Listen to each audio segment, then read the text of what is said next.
Senior تجزیہ کار اور anchor person بول نیوز امیر عباس ہمارے ساتھ موجود ہیں۔ امیر عباس، یہ جو پریس کانفرنس ہے آپ نے بھی سنی، ابھی جو بات کر رہے تھے وزیر خزانہ، ان کا یہ کہنا تھا کہ ڈالر کے حوالے سے جب ان سے سوال کیا گیا تو ان کا یہ کہنا تھا کہ اگلے مہینے پریشر کم ہو جائے گا، ہم کوشش کر رہے ہیں۔ لاجیکل لگتی ہے آپ کو یہ بات؟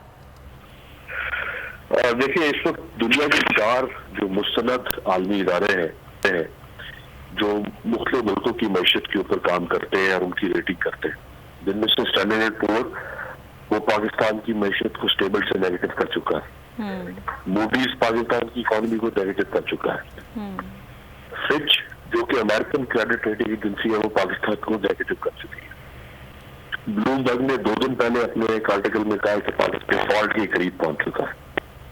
کاریں بنانے والی کمپنیاں پاکستان میں اپنے اسمبلی پلانٹس کو بند کر رہی ہیں، وہ کہہ رہی ہے کہ اگلے سال تک ہم کوئی کار ڈلیور نہیں کر سکتے۔ میڈیسن بنانے والی کمپنیاں کہہ رہی ہیں کہ ہم ادویات نہیں بنا سکتے کیونکہ ہمیں را مٹیریل جو ہے اس کی امپورٹ مہنگی پڑ رہی ہے۔ مجھے سمجھ نہیں آ رہی ہے کہ مفتاح اسماعیل یہ لفظوں کی جغادری کر کے یہاں پہ کس کو بیوقوف بنا رہے ہیں۔ فیکٹس تو یہ بھی میں نے آپ کے ساتھ رکھے۔ ٹھیک ہے امیر عباس، مقامی صنعت کے حوالے سے آپ نے بات کی، وہ بھی اپنی پریس کانفرنس میں یہی کہہ رہے تھے کہ ان حالات میں ابھی مقامی جو صنعت ہے انہیں فروغ دیا جائے گا۔ مزمل اسلم صاحب ہمارے ساتھ موجود ہیں، امیر عباس ساتھ ہی موجود سے بات کریں گے۔ مزمل اسلم صاحب، بہت شکریہ آپ کے وقت کا۔ یہ جو وزیر خزانہ نے ابھی پریس کانفرنس کی ہے، سارا کا سارا جو ملبہ ہے معیشت کے بگاڑ کا انہوں نے گزشتہ حکومت پر ڈال دیا ہے۔ ڈالر بڑھتا جا رہا ہے، معیشت کا برا حال ہے، مہنگائی کہاں جا رہی ہے، عوام بدحال ہیں لیکن ذمہ دار ہم نہیں ہیں، اور وہی وجہ ہے جو اس وقت صورتحال خراب ہو رہی ہے ملک کی۔ دیکھیں، ان کو کوئی ذمہ دار نہیں ٹھہرا رہا اپریل سے پہلے ان کو صرف یہ کہیں کہ آپ جو ہے 11 اپریل سے لے کر جو ہے 30 جولائی تک کا حساب دے دیں۔ وہ تو تھے نا اس وقت، اور اس وقت جو انہوں نے کارنامے دکھائے ہیں، شاید پاکستان کی 75 سالہ تاریخ میں کارنامے نہیں دکھائے جو انہوں نے دکھائے ہیں۔ تمام ورلڈ ریکارڈ انہوں نے توڑ دیے ہیں۔ 55 روپے جو ہے روپے کی قدر میں جو ہے انہوں نے گراوٹ کرا دی، ٹھیک ہے جی۔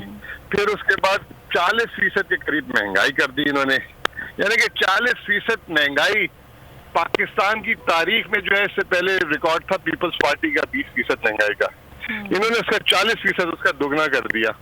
شرح سود پاکستان کی تاریخ کا سب سے بلند ترین، پاکستان کے تمام کارخانے بند کرا دیے انہوں نے درآمد کر کے، وہ کر کے بدترین پاکستان کی لوڈ شیڈنگ انہوں نے کرا دی۔ اس کے بعد جو ہے پاکستان کے زر مبادلہ کے ذخائر ایسے کھا رہے جیسے کوئی لکڑی کو دیمک کھا رہی ہو۔ پاکستان کے جو قرضے ہیں 25% پاکستان کی مجموعی جو 75 سال میں ہم نے قرضے لیے تھے، 25% پاکستان کے قرضے انہوں نے پچھلے 4 مہینے میں بڑھا دیے، صرف روپے کی قدر سے 4 ارب روپے بڑھ گئے۔ پھر آج صبح اٹھے واپس جا کے، ان کو تو ان کی پارٹی نے سوالیہ نشان اٹھا دیا۔ نواز شریف نے کہا کہ 21 آدمی کو لگا دی ہم نے فائنانس منسٹر، یہ میرے پاس آیا تھا کہ 23 روپے ڈالر کے گھیریں گے، 55 روپے کر دیے۔ پی ڈی ایم کے جو جتنے اتحادی ہیں وہ اس شخص کو لے کر جو ہے سوالیہ نشان اٹھانا شروع ہو گئے، اور یہ لگے ہوئے دوسروں کی باتیں کرنے، جو بات بولی اس کی الٹی ہو جاتی ہے۔ 2 مہینے سے بول رہے ہیں کہ جی خام تیل جو خوردنی تیل جو 200 روپے لیٹر سستا ہو جائے گا، وہ جو ہے الٹا وہیں کا وہیں پاکستان کی درآمدات بند کر دی۔ پیٹرول جو ہے اس وقت پاکستان میں جس طریقے سے عالمی 130 روپے لیٹر ہونا چاہیے تھا، روپیہ اتنا گرا دیا کہ وہ بھی نہیں گرا پا رہے۔ آئی ایم ایف کو وہ کچھ دے دیا جو آئی ایم ایف سوچ بھی نہیں سکتا، اس کے بعد بھی آئی ایم ایف اس کو منہ نہیں لگا رہا۔ 1 مہینے میں 4 جو ہے بجٹ دے دیے اس نے، جون کے مہینے میں 4 بجٹ دے دیے، ابھی تک آئی ایم ایف اب آرمی چیف کو بھیجا ہے کہ جی آپ جا کے میرے لیے پیسے لے آئیں، خدا کے واسطے ہماری عزت بچا لیں۔ بار بار کہتے ہیں میں نے ملک کو بچا لیا، کس چیز سے بچا لیا؟ اس کو بچانا کہتے ہیں، ہمیں تو شیر کے منہ کے اندر ڈال دیا، جو شیر ان کی پارٹی ہے نا اس کے منہ کے اندر ڈال دیا، اس کا نوالا بنا دیا پوری قوم کو انہوں نے پکڑ کے۔ جو صورتحال ہے معیشت کی وہ خراب سے خراب تر ہوتی جا رہی ہے، لیکن مفتاح اسماعیل کی جانب سے پریس کانفرنس کی گئی اور انہوں نے سارا کا سارا ملبہ گزشتہ حکومت پر ڈال دیا، اور یہی کہنا ہے ان کا کہ آنے والے دنوں میں صورتحال بہتر ہو جائے گی۔ مزمل اسلم صاحب، آپ ہم سے اس سلسلے میں بات کر رہے تھے، امیر عباس آپ ہمارے ساتھ موجود تھے، آپ دونوں کا بہت شکریہ۔